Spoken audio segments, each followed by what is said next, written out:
ಏನ್ ಬೇಕು ಸರ್? ಇವತ್ತು ನಿಮ್ಮ ಹೋಟ್ಲಲ್ಲಿ ಏನೇನು ಸ್ಪೆಷಲ್ ಮಾಡಿದಿರೋ ಎಲ್ರಿಗೂ 2 ಪ್ಲೇಟು. Okay sir.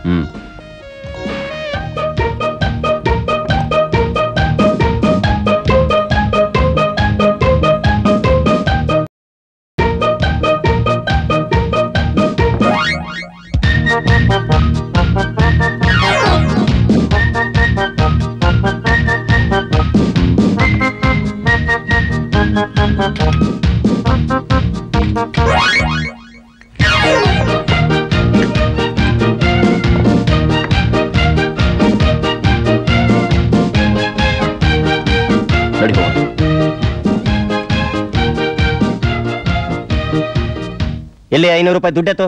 ನನ್ನ ಹತ್ರ ದುಡ್ಡಿಲ್ಲ ಸರ್. ದುಡ್ಡಿಲ್ವಾ? ಇದೇನ್ ಧರ್ಮ ಛತ್ರ ಅನ್ಕೊಂಡ್ರೆ ನಾನು ತಿನ್ನೋದಿಕ್ಕೆ? ಬಾರೋ ಇಲ್ಲಿ.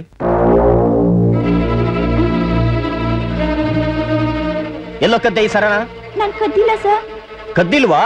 ನಿಮ್ಮನ್ನ ಎಲ್ಲಿಗೆ ಸೇರಿಸ್ಬೇಕು ಅಲ್ಲಿಗೆ ಸೇರಿಸಿದ್ರೆ ನಿಮಗೆ ಗೊತ್ತಾಗುತ್ತೆ.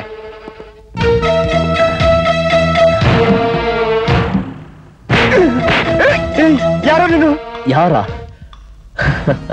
15 ವರ್ಷದ ಕೆಳಗೆ ಇದೇ ಹೋಟೆಲ್ನಲ್ಲಿ 6 ವರ್ಷದ ಹುಡುಗ ಇದೇ ರೀತಿ ತಿಂಡಿ ತಿಂದು ಬಿಲ್ ಕೊಡಕ್ಕೆ ಅಂತ ನಿನ್ ಹತ್ರ ಬಂದಾಗ ಅವನ ಜೇಬಲ್ಲಿ ಸರನ ಕಿತ್ಕೊಂಡು ನಮ್ಮನೇಲೆ ಕದ್ದಿದ್ದು ಅಂತ ರಿಮ್ಯಾಂಡ್ ಹೋಮ್ ಸೇರಿಸ್ತೀಯಲ್ಲ, ಆ ಹುಡುಗ ಇವತ್ತು ಸಜಾ ಮುಗಿಸ್ಕೊಂಡು ನಿನ್ನ ಗುಂಡಿಗಲ್ಲಿರೋ ಸುಳ್ಳನ್ನ ತಲೆ ಮೇಲೆ ಹೊಡೆದು ಸಂತೆಯಲ್ಲಿ ನಿನ್ನ ಕಂತೆ ಮಾಡಿ ನಂಜನ್ ನುಂಗಿದ ನಂಜುಂಡನಾಗಿ ಗುಂಡಿಗೆಯಲ್ಲಿ ನಿನ್ನ ನಂಜನ್ನ ಇಟ್ಕೊಂಡು ನಂಜಿನ ನಾಗರನಾಗಿ ಸಂಚು ಮಾಡಿ ಹೊಂಚಾಕಿ ನಂಜು ಕಾಡ್ತಾ ಇರ್ತೀನಿ ಅಂತ ಹೇಳಿದ್ನಲ್ಲ, ಅದೇ ತೇಜ.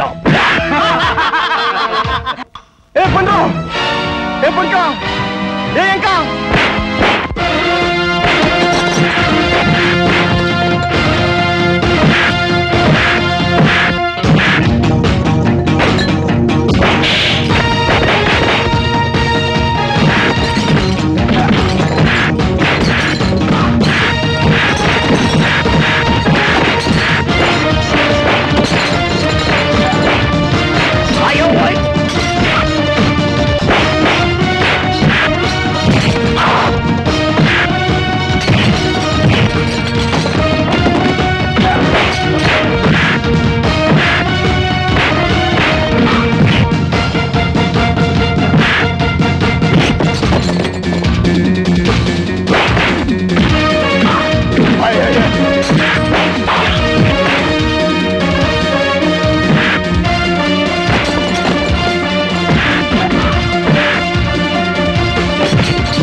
ಕನ್ನಡ ಕೈಯಲ್ಲಿ, ಕನ್ನಡ ಕೈಯಲ್ಲಿ, ಕನ್ನಡ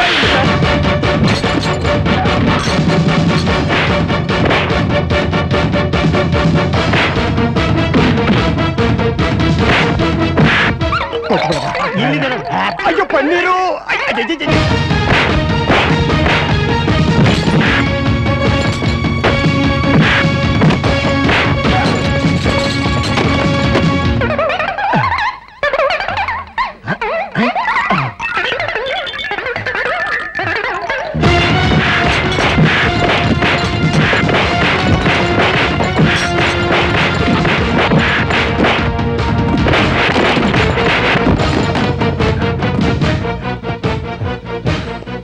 ನೀನ್ ನಿಜಕ್ಕೂ ನಂಜಿನ ನಾಗರನೆಪ್ಪ. ನೀನ್ ಕಂಡ್ರೆ ಅನ್ಸ್ತೀನಪ್ಪ. ಈ ದಾಂಡಿಗರ ಶಕ್ತಿಲಿ, ಈ ನನ್ನ ಯುಕ್ತಿಲಿ ಕುಯಕ್ತಿ ಕೆಲಸ ಮಾಡ್ಕೊಂಡ್ಬಿಟ್ಟಿದ್ದೆ. ಮುಪ್ಪಾಗೋವರೆಗೂ ನಿನ್ ಸೇವೆ ಮಾಡ್ತಾ ಹಂಚ್ಕೊಂಡೇ ಇರ್ತೀನಪ್ಪ. ನಿನ್ ಸರನು ತಂದ್ಕೊಡ್ತೀನಪ್ಪ, ತಂದ್ಕೊಡ್ತೀನಿ.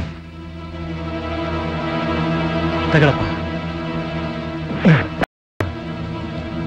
ನಿಂದೇನಪ್ಪ? ಹಾಗಾಗಿ ಬರ್ತೀರಪ್ಪ ತೇಜ. ಈ ತೇಜ ಅನ್ನೋ ತರುಣ ತುಚ್ಛವಾಗಿ ತುಳಿಯೋ ಈ ತರಲೆಗಳಿಗೆ ತರಗೆಲೆ ತರ ತೂರಾಡಿ ತಳ ಸೇರಿಸೋ ಸುಂಟು ಕಾಡಿಯಾಗಿ ಬರ್ತೀನಿ. ನಿಮ್ಮಂತ ಸಾವುಕಾರಿಗೆ ಸಾಯೋವರೆಗೂ ಸಾವಿನ ತೊಡೆ ಸದೆ ಪಡಿತಾ ಸಿಂಹ ಸ್ವಪ್ನವಾಗಿ ನಂಜು ನುಂಗಿದ ನಂಜುನನಾಗಿ ನಂಜು ಕಾಡ್ತಾ ಇರ್ತೀನಿ.